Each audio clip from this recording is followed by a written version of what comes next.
আমরা প্রতিদিন রাত্রে ঘুমানোর আগে কিছু আমল আমরা করতে চাই, কিন্তু আমলগুলো কিভাবে করবেন হয়তো আপনি বুঝে উঠতে পারেন না। এমন কিছু কিছু আমল আছে যেটা আপনি 10 মিনিট করবেন অথচ ফল পাবেন অনেক অনেক অনেক। আর এই আমলগুলো না করতে গেলে আপনার অবশ্যই বিশ্বাসের সাথে করতে হবে। কারণ আল্লাহর প্রতি যদি বিশ্বাস না থাকে এবং যদি আপনার ঈমান মজবুত না থাকে, আপনি যে আমলই করুন না কেন সেই আমলই আপনার জন্য কোনো কার্যকারী নয়। কারণ আল্লাহু বিশ্বাসের পরে নির্ভর করে। আপনার বিশ্বাসই আল্লাহু আপনাকে নাজাত দিতে পারে। তো আপনাকে বিশ্বাস করতে হবে। আপনি প্রতিদিন রাত্রে ছোট ছোট আমল করবেন এবং সেই আমলগুলো রোজ কিয়ামতের ময়দানে আপনার জন্য অনেক বড় আকার হয়ে দাঁড়াবে। তো আমলগুলো আপনাকে করতে হবে শুধু কিয়ামত, কবর এবং হাসরের ময়দানের জন্যই নয়। আপনার এই আমলগুলো আপনার জীবনের জন্য খুবই গুরুত্বপূর্ণ। তা আমলগুলো কিভাবে করবেন আজকের ভিডিওটিতে আমি বিস্তারিত ভেঙে বলবো। আশা করি ভিডিওটি আপনি স্কিপ করবেন না। যদি আপনি আপনার আমলকে ঠিক করতে চান তাহলে অবশ্যই কথাগুলো শুনে যাবেন আর এই কথাগুলো মানার চেষ্টা করবেন। আমল কিভাবে করতে হয় রাতে সেটা আমি ভেঙে ভেঙে সুন্দর করে আমি আজকের ভিডিওটিতে বুঝিয়ে বলে দেব। আপনি সেইভাবে আমলগুলো করলে বিশ্বাসের সাথে আল্লাহ অবশ্যই আপনাকে রহমত নাজিল করবেন এবং আপনার প্রতি দয়াবান হবেন। তাহলে আপনি কিভাবে আমলগুলো করবেন সেই বিষয়ে বিস্তারিত ভেঙে বলি।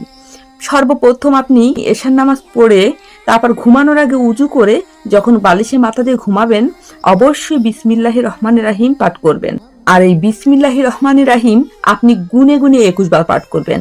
কারণ যে ব্যক্তি বিসমিল্লাহির রহমানির রাহিম 21 বার পাঠ করে ঘুমায় তার জন্য সুসংবাদ হলো সারা রাত ঘুমিয়ে থেকেও আপনি জেগে থেকে যে ইবাদত করতেন সেই ইবাদতের পূর্ণ সওয়াব আপনি ঘুমিয়ে থেকে পাবেন।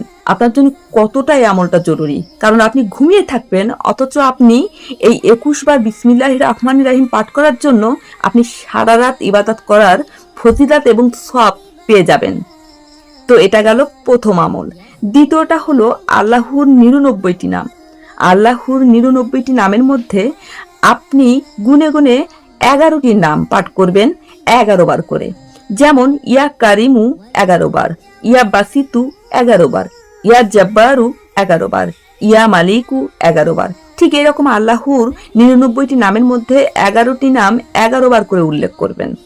তারপর আপনি কি করবেন? সুবহানাল্লাহ পাঠ করবেন 33 বার, আলহামদুলিল্লাহ পাঠ করবেন 33 বার, লা ইলাহা ইল্লাল্লাহ পাঠ করবেন 33 বার এবং আল্লাহু আকবার পাঠ করবেন। তারপরে আপনি সূরা ফাতিহা পাঠ করবেন। সূরা ফাতিহা পাঠ করার পরে বিসমিল্লাহর সহিত অবশ্যই 3 বার সূরা ইখলাস পাঠ করবেন। তার পরবর্তীতে আপনি সবাইকে সালাম দিবেন আর এই সালামের উত্তর স্বয়ং আল্লাহ পৌঁছে দেবে আপনার পক্ষ থেকে। তো সালামগুলো কিভাবে দিবেন সেই সালামটাও শিখে নিন আজকে।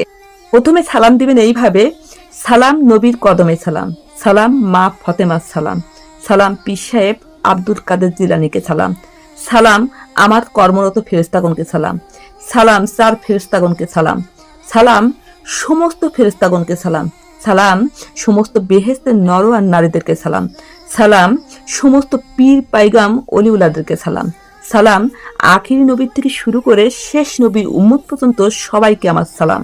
তারপরে সালামটা দিবেন আসসালামু আলাইকুম রাহমাতুল্লাহি ওয়া বারাকাতুহু। তারপরে বলবেন, হে আল্লাহ, হে পাক পরবর্তীগার, আমার এই সালাম তুমি সকলের দরবারে পৌঁছে দিও। এই অধম বান্দার সালামকে আল্লাহ তুমি সকলের দরবারে পৌঁছে দিলে আমি অধম বান্দা ধন্য হব। অবশ্যই আল্লাহ আপনার এই সালাম সকলের দরবারে পৌঁছে দেবেন।